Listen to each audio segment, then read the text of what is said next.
Hey everyone, I'm Graham. I've been a snowboard instructor for the better part of 2 decades. I run snowboardteacher.com and I contribute at snowboardselector.com, a site that shares gear advice straight from instructors.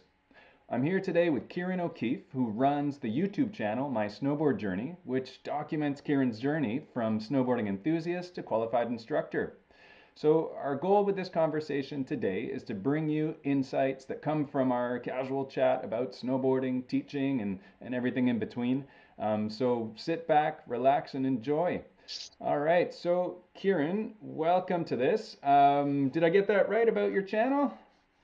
Yeah, pretty much. Yeah. So it's Kieran O'Keeffe, My Snowboard Journey, and it's literally like a video diary or vlog of me being a true beginner to where I am now. Oh wow. Okay, that sounds interesting. And so, from a true beginner, let's go back to the beginning. Let's get a bit of background here. What inspired you to start snowboarding? So I was actually working in Dubai, and we had the project for about 10 days. We finished it in three, and we had 7 days to do whatever we wanted.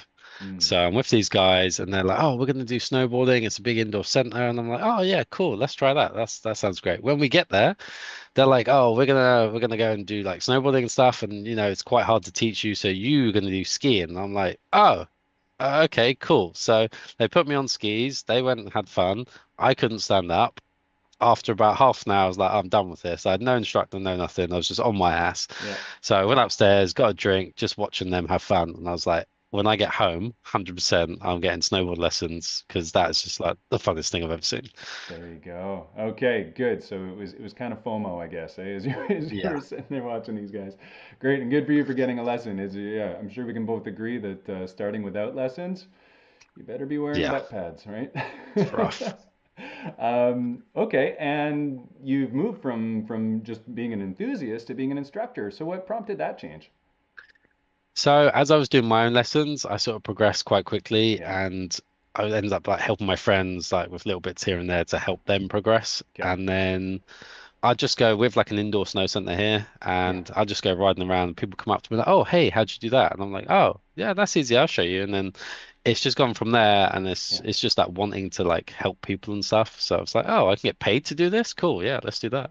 There you go. Yeah, the same thing happened to me when I became an instructor and I started teaching full time. The exact same thing went through my head. Was like, I can get paid to do this. I can get paid to share this beautiful sport, to share this passion. So that's cool. You had that Yeah. same click.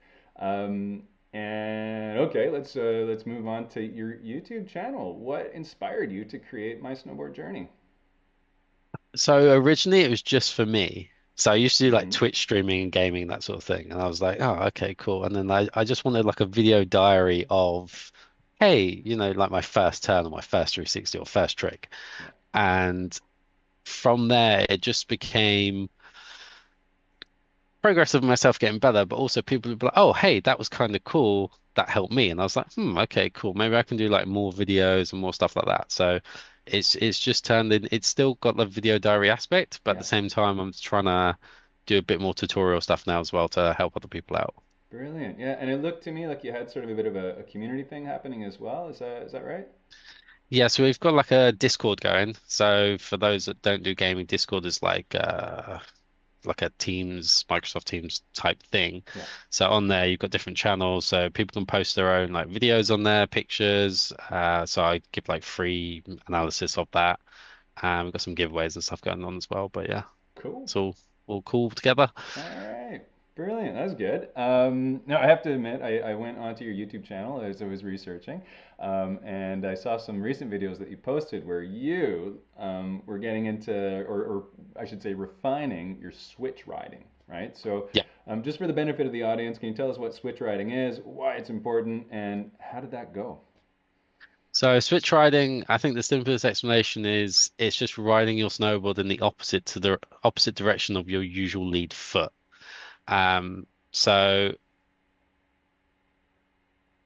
it's a little bit janky to learn at the start because you're so like when you do your lessons, you just end up riding like one way. So for me, it's Yeah. like regular. So I'm always left foot forward. That's the way I'm going.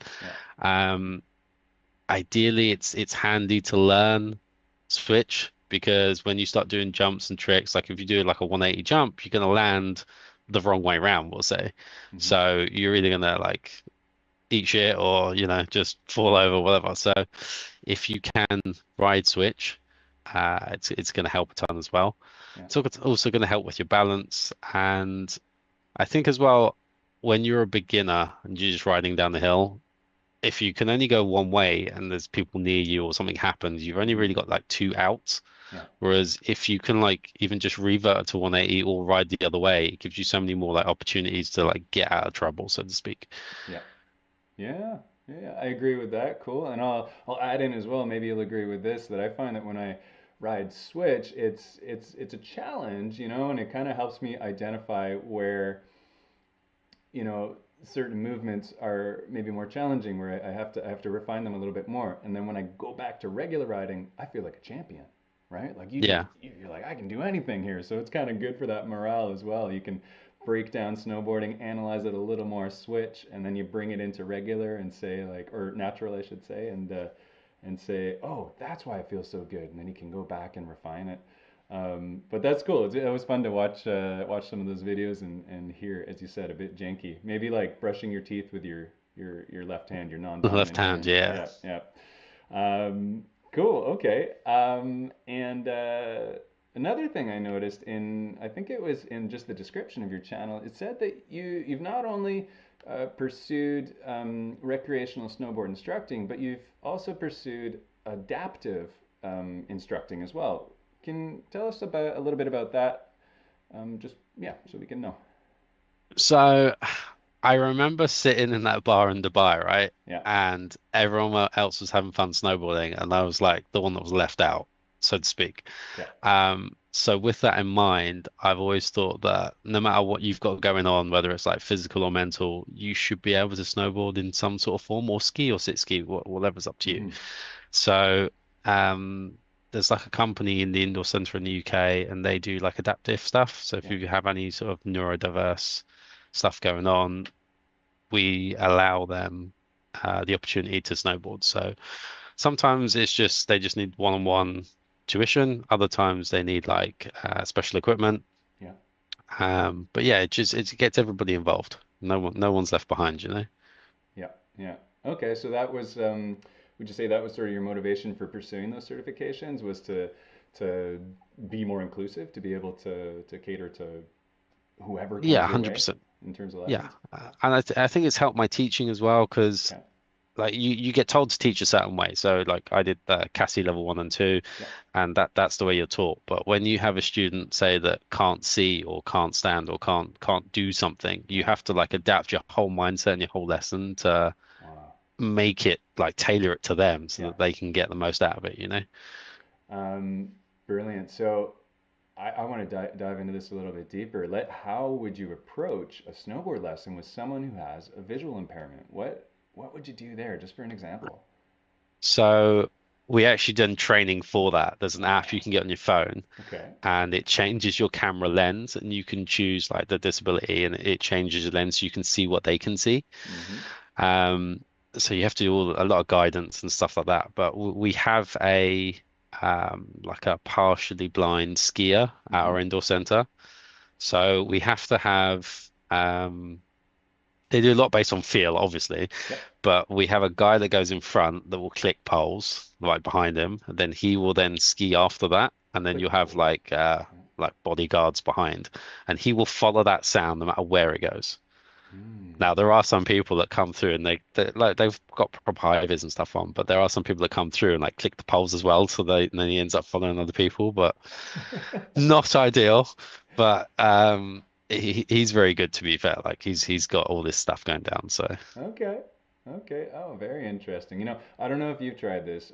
I've done this on very mellow green slopes, very low Yeah. speed, with someone behind me, and tried to close my eyes and snowboard a little bit. Have you ever tried doing that? So on a Tuesday night, we have like training and stuff, Yeah. and this guy has blackout goggles. Whoa. So he makes you wear blackout goggles, and it's the indoor UK Hemel Center, so Ooh. it's like a greenish blue. Yeah.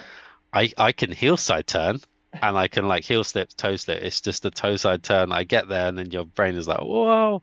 Brilliant. But Brilliant. it's very good for your riding, like Hmm. to feel and hear everything, and it's There you good for go. like white out training as well. Yeah. Oh, the blackout goggles. That's next level. I haven't done that. I always kind of Yeah, close the eyes, and you can cheat by opening them a little bit. But yeah, yeah, way to go. That's really great for the empathy as well, right? To be able to put yeah. yourself in someone's boots, snowboard boots. That's wild. Now you mentioned fear, and I wanted to ask you: Did you, when you were getting into switch riding and kind of getting into that for the first time, there must have been some fear there. And I know that when people are getting into snowboarding, fear and a bit of apprehension for falling is something we have to work through. Um, what did you do when you were kind of getting into snowboarding and then getting into switch snowboarding to work with those feelings and work through those feelings? So I see a lot of people when they try switch for the first time, they go straight from 100% going where they're comfortable with to, Uh-huh. right, I'm going to ride switch today, and then they just ride switch. Yeah. And if that's for you and you're happy and you're going to like take those falls and stuff, that's great. When I try and help people, I say the easiest thing to do is say drop in on the right hand side of the piste, Mm-hmm. go across. When you get to the middle, turn the board up the hill, come out switch. So you've done a normal hillside turn, come out switch, ride across. So you're just traversing switch, and then do another hillside turn Mm. in switch, Yeah. come back across. So as long as you keep reverting in the middle, you're running 50% normal hillside turns and then 50% switch hillside turns.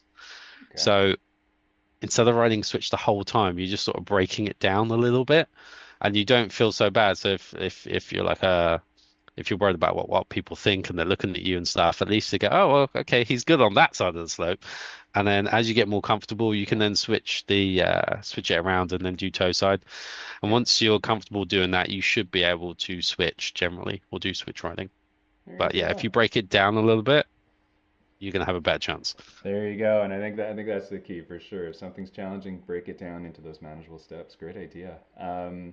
I just wanted to share one story for the benefit of the audience. I was running a Cassie Level 2 course in Whistler, and there was this guy who was on the course, and we were coaching his riding. Right, there's two components, as you know, riding and then teaching skills.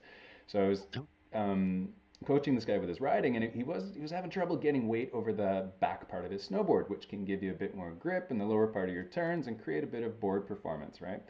And we worked and we worked and we worked, and there was some improvement, and there was enough improvement that he was able to be successful in the course, um, and get that board performance we were looking for the standard. And what does he do at the end of the course? He says, "Hey Graham, come over here. Look at this." He pulls up his pant leg, and what he had on his back leg was a prosthetic limb from below the knee down into his boot. yeah. He had a specialty piece of equipment, and it blew my mind that he was able to do that. It was the first time I'd experienced working Oh, with an adaptive snowboarder, and seeing that yeah. happen. So that was absolutely wild. So that was a specialty piece of equipment. Can you walk us through? Are there any other specialty pieces of equipment that can help adaptive riders? So with skiing, we've got this thing we call it like ski magic, and it's basically like two little clamps that clip onto the front of your ski, and it forces you into a snowplow. Oh, So it sort of sets you in that position. So you can move in and out, but you can't like go that way. yeah. So we have that for snowboarders. We have like a belt that goes around your waist, and it has like ropes attached to it. So then you can manipulate their hips Oh, okay. with your hands, sort of, if that makes sense. And then we have like sit skis and outriggers and different pieces like that. I have seen a snowboard sit ski. I've seen it. It's not good, and it needs probably like another 5 years of tech, Mm. but it does exist. Mm-hmm. It's just there's no stopping mechanic at the moment. So like you had it's like a whole bar that you like push and pull like that. So for like hillside and toe side. Yep. But when you're at a slope, you just you're going down. Yeah. But Yeah. yeah, I've actually seen the same one. It was an old colleague of mine at Whistler she was an engineer and a teacher, and she was working to develop that thing with the mm, bars, right, that you kind of hold on to. Is yeah, it? Yeah, yeah. Yeah, we'll see. Hopefully, I'm not sure where the development has come at this point yet, but I'm sure that it'll it'll keep moving forward in the future to be even more inclusive with our sport. Yeah. Um, okay, let's stay on this vein of equipment. And I wanted to ask you, in terms of equipment recommendations, do you ever recommend equipment to your students in terms of beginners, intermediates? How do you go about helping folks work through the vast array of things that are available? So I think everyone is different. And my needs as an instructor are going to be different to, say, a student or someone that's just like first riding. Hmm. I'd say the main thing I say across the board is just don't go too stiff. There's Mm. nothing wrong with like flexy stuff. Hmm. Uh, there seems to be a thing that as you get better, you should go stiffer, and it needs to be stiff, stiff, stiff. It doesn't need to be that. You're going to be okay having like 4 or 5 at stiff flex. So something that's quite soft, especially if you're a beginner as well, gives you a bit more like leeway and stuff. Whereas Hmm. if you ride like stiff boots, stiff binding, stiff board, you're just gonna just eat it all day. You're doing yourself a disservice. You're not gonna have fun. Okay, yeah, I would agree with that as well. And would you recommend people renting before buying, or doing demos, or how would you So what I would you think say it about that? depends. I think it depends how much you're riding. So if you're getting rentals, generally like companies and stuff, they increase their gear or get newer versions, not every year, but every couple of years. So Yeah, if you're renting, you're getting like that sort of like that 5 years of technology. got it. Um, if you're only riding once or twice a year, you might as well just rent. Because the price, especially from like the UK heading to Canada and stuff like now, the price to rent versus the price to actually bring your own snowboard is pretty much the same. Hmm. Um, if you're like me, if you've got an indoor center nearby or you're riding like 30 plus days a year, then definitely start with your own boots and then from there, Hmm. board and bindings as well. Well, that's a good recommendation. Yeah, as a piece to start with, boots. Okay, that's great. And what about you as a professional instructor? What do you ride? What's your setup? So currently, one sec, voice is going. Oh no. So currently, oh my God. No worries. Take your time. Cool. So currently I ride a Capita indoor survival Mm. with Union Force bindings, and I ride plus 21 minus 9. And I Hmm. got Battalion Salsa boots, but I'm sort of changing that up a little bit for this season. Hmm. So I'm going to be riding the Capita Mercury, and I'm looking at these Jones phase bindings, the fast entry system, the new ones. So Hmm.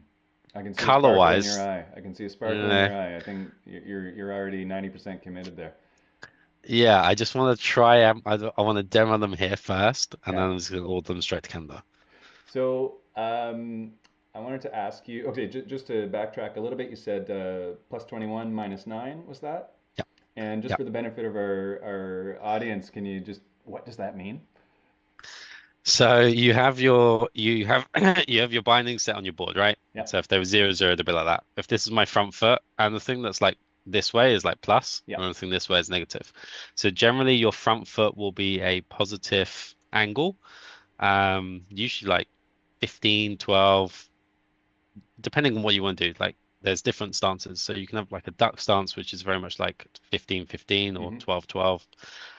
Mine's a bit more aggressive, so I've gone like 21 and then 9. So on the backside, plus you can get posi posi as well for like extreme or Japanese carving, should we call it? But so mine is like the 21 here and then 9 here. So it gives me quite an aggressive sort of like racer style. Yeah, and Uh, so I'm imagining just what that's going to do to your hip positioning. You're going to be boom, you're going to be more open towards the front of that board so yeah, that your shoulders are a 100%. little bit more square, the hips a little bit more square towards the front and less along the Yeah. board, right? And what's the benefit of that? I just find this just a really nice position to carve in. Just feels Like good. if I'm not teaching, I want to have that openness. It really helps on like a hillside carve as well. And it's Fair just enough. Yeah. Yeah, I think yeah, if it feels good, go with it. I remember I had one guy on course who said, "Oh, I've got this stance. I love my stance. I got a little bit of knee pain." I said, "Okay, what is the stance?" I think he was yeah, quite open, and we just tweaked it back. We pulled it back by 3 degrees and then 6 degrees, and his knee pain went away, right? So, Yeah. so it's important to listen to your body and listen to those feelings as well when you're setting up your board. Yeah. Brilliant. So, and you talked about these Jones fast entry. This is intriguing to me. The other fast entry that I know of that has wonderful marketing behind it is the step-on system. What's drawing you towards this Jones system versus the step-ons, and what are your feelings on those fast entry systems? So the step-ons that I've seen the most are probably the Supermatics, Okay. and I've tried them, and I've never felt so locked in. Huh. Like no matter how much I do my own bindings and like tighten them or whatever, with the Supermatics, your foot is like, okay, cool, you're not moving, you're like locked in so good. The only downside I find with that is they're so heavy. Like to me, I just find it's like having two bricks underneath your feet. Interesting. Um, For other people, they've said it's not as bad. It could just be because my bindings are really light. I might just need some time getting used to it. Other ones I've seen are clues.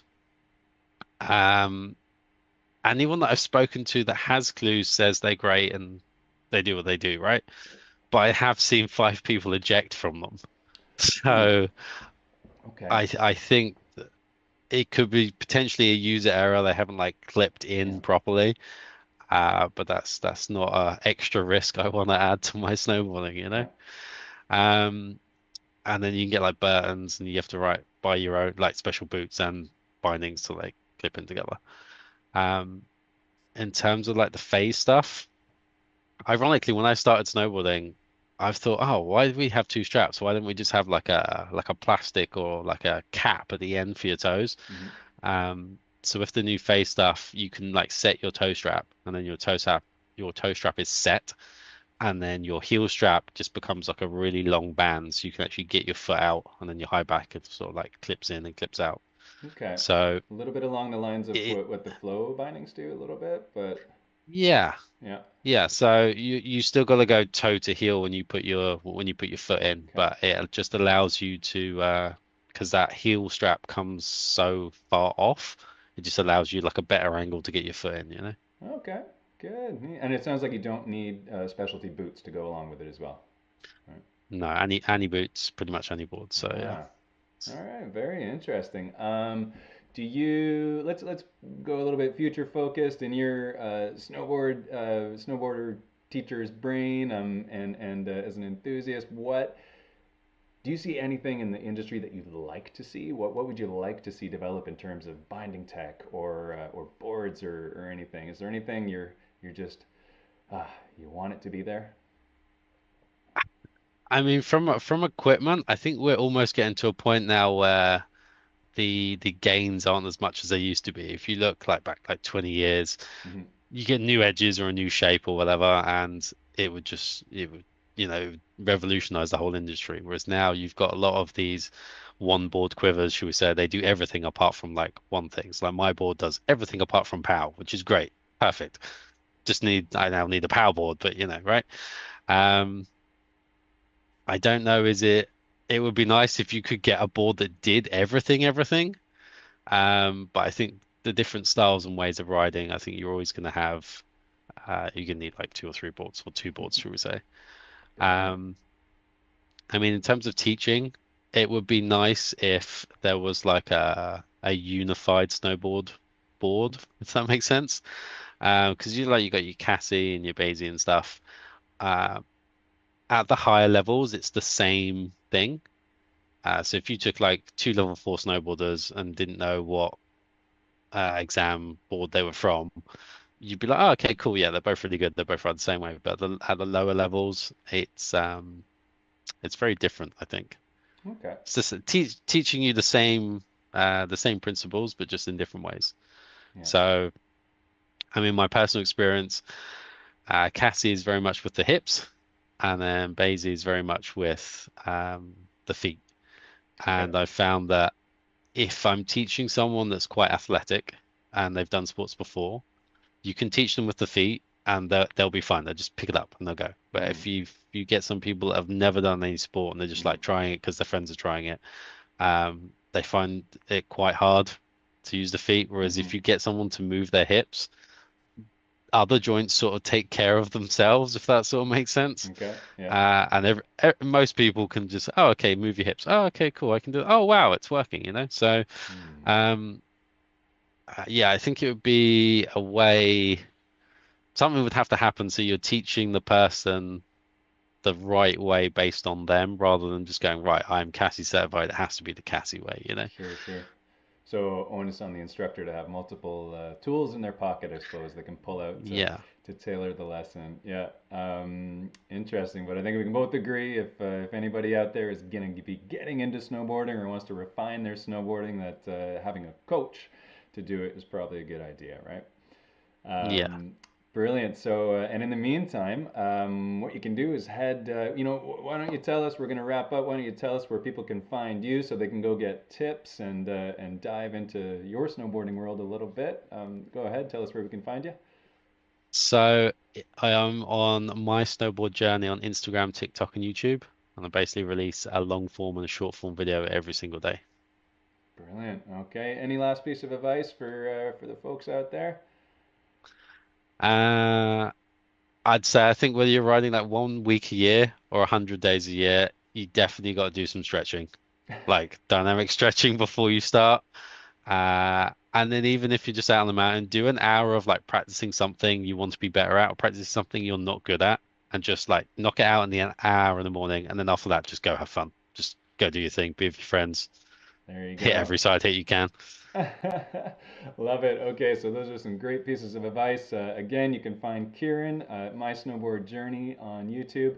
And go ahead and follow. And please go ahead and follow this channel as well. Hit subscribe down below so you can see our next interviews with more instructors so you can get some insights and help you on your snowboard journey too. All right, thanks for watching, and we'll see you next time.